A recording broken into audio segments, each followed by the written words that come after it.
we want to do is look at shaft targeting right here. And I'm looking where the shaft is coming out of the shaft log. I'm doing two things here. I want to first of all make sure my shaft isn't bent. So I'll take this high-tech piece of instrument here, and I'm going to put it right against there. I'm going to spin the prop and make sure that it's catching all the way around properly. All right. So the targeting looks pretty good. I'm not laying on the bottom here. I got room under the bottom here and room on the side. Now let's look at the cutlass bearing, because that's going to tell us a lot. Well, first, what we're going to do is we're going to check for play, and there's no play. So then we want to try to take a look here. I'm looking for the wear on the cutlass bearing, see how it's wearing. And is that the inner? That's that rubber bearing in there, yes, ma'am. All right. Boy, that's a hard one there. Okay.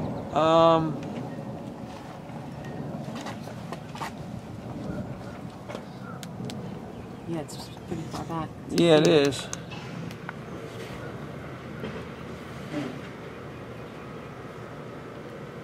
All right. If we can see here, the wear is down here on this side. There's more uneven wear on this side right here, and then more rubber on the top up here, which would indicate that the engine alignment is off. The other thing I'd like to point out to you at this point is the distance between the prop and the strut should equal the width of the shaft. So if I have 1 inch shaft, I should have at least 1 inch between here and there. And that's no more than for the cavitation or the lubrication of the cutlass bearing. Just put another shaft on. You know, the shaft is as old as the boat is, and it's not right. This should be back more. It'll help the cavitation between here and there, clearing distance between here and there. This is back just a wee bit more. All right, so we have uneven wear on this cutlass bearing. So we might want to look at replacing that. And then the other thing I like to do is come up with is the size of the prop. Because for every 1 degree of pitch is 200 RPMs on your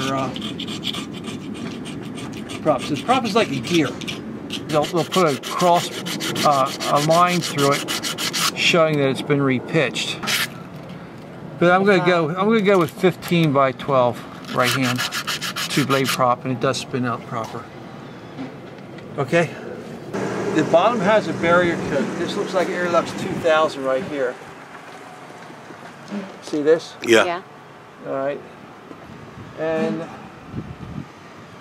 this is what I'm telling you, the feather. You take a palm sander and feather this out and just touch it up. What I am seeing here is blistering. See this?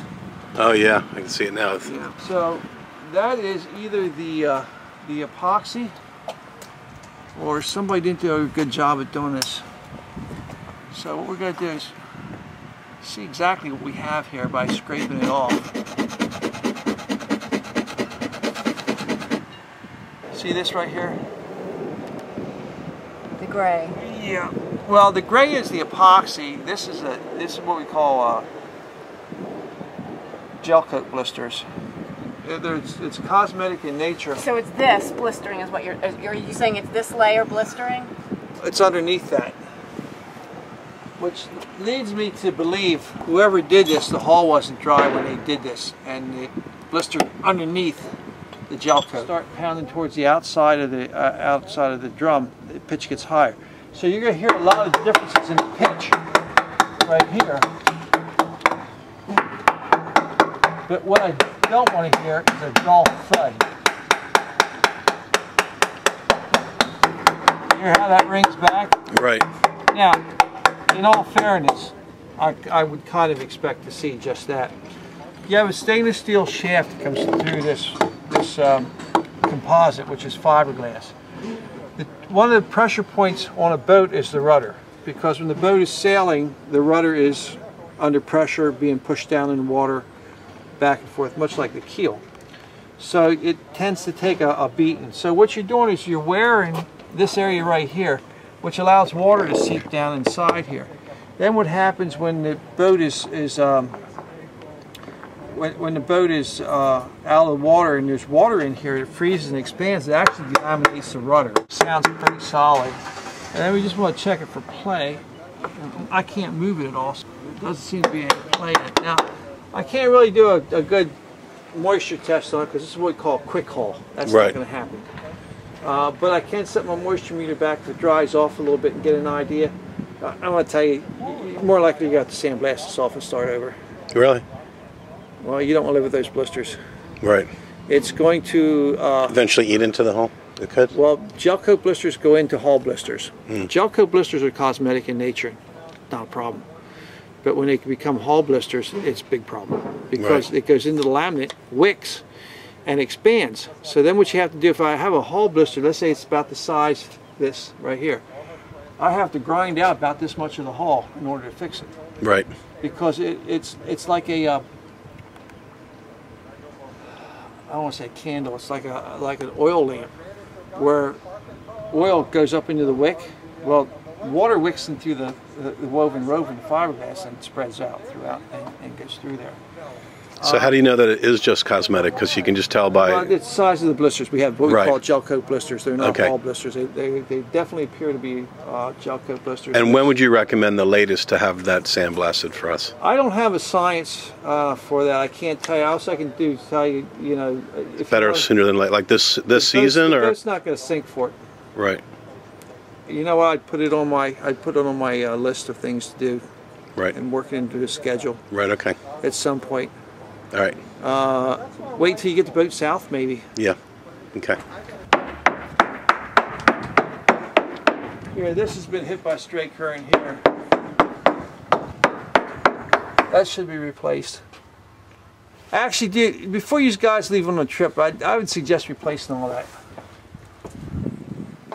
All of these? All of them. And they're through hull fittings? Yeah. I'll give you a list of all the stuff to do. Right, okay. And cast iron keel, what's the significance of that? well, the significance of it is nothing wrong with it.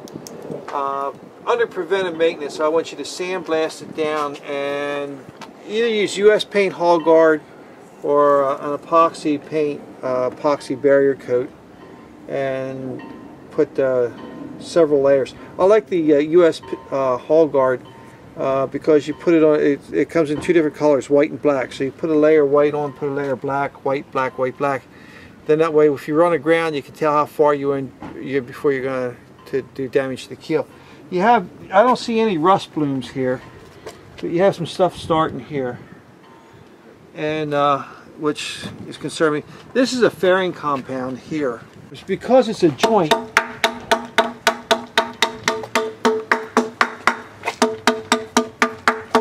I mean, it's not the keel separating, it's just a fairing compound cracked, and I can show you on several boats up there where that's the case. So it's not a defect. A lot of times I just tell you take polysulfide. I run polysulfide on your finger to allow it to move, because the stuff they put over there is hard and tends to crack. But there's no separation from the hull to keel seam, so that's not even an issue.